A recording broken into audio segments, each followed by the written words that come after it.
Le fait qui, pour nous, ressort clairement et qui est d'une valeur immense est que Dieu a prévu qu'il y aurait des âges, des temps, des périodes au cours desquelles la révélation, la manifestation et la compréhension de lui-même augmenteraient.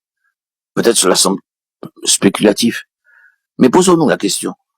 Maintenant, que serait-il produit si la chute n'avait jamais eu lieu? Si l'homme s'était tiré de son épreuve dans le jardin et n'avait pas failli, que se serait-il produit? Je crois que l'homme aurait grandi encore et encore dans sa compréhension et sa connaissance de Dieu, et se serait développé dans son expression personnelle de Dieu. Dieu aurait ainsi obtenu une expression progressive et toujours grandissante de lui-même, et, vu que Dieu est ce qu'il est, il n'y aurait eu aucune limite à ceci.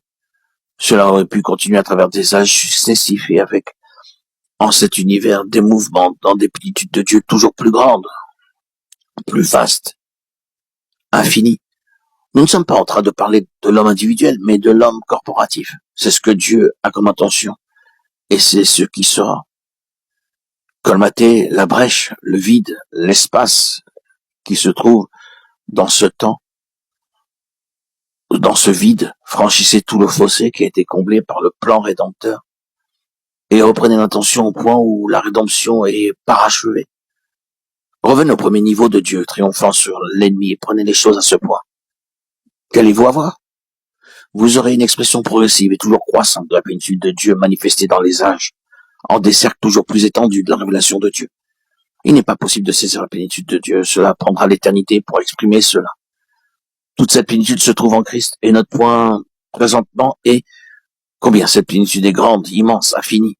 Quel Christ nous avons. Cela prendra l'éternité pour découvrir Christ. Il n'y a rien dans cette déclaration dont la signification soit peu importante. Nous rappelons les mots du Seigneur Jésus lui-même. Personne ne connaît le Fils si ce n'est le Père. Cela, naturellement, ne sous-entend pas simplement une question d'identification, à savoir que personne ne sait qui est le Christ, excepté le Père. Cela implique ce que Christ représente dans l'histoire de cet univers. Tout ce qu'il est dans sa position, cela. Je crois que c'est à une compréhension de cette chose-là que le Seigneur nous appelle.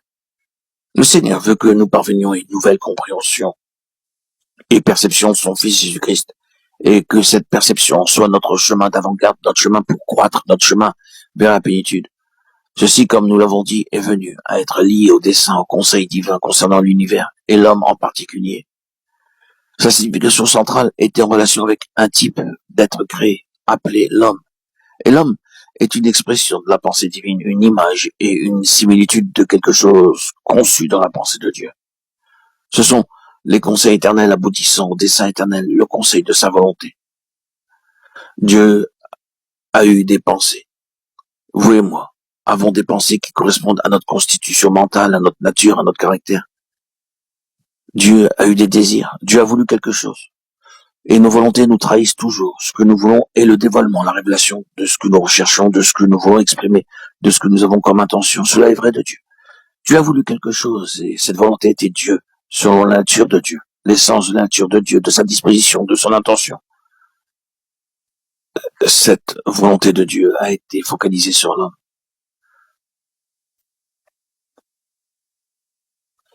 Il voulait qu'il soit fructueux, qu'il multiplie et remplisse la terre, qu'il croisse et s'étende moralement et spirituellement, pour atteindre et pénétrer tous les domaines spirituels et remplir l'univers. Les forces morales sont des forces qui vont bien au-delà de l'individu dans lequel elles demeurent ou sont concentrées.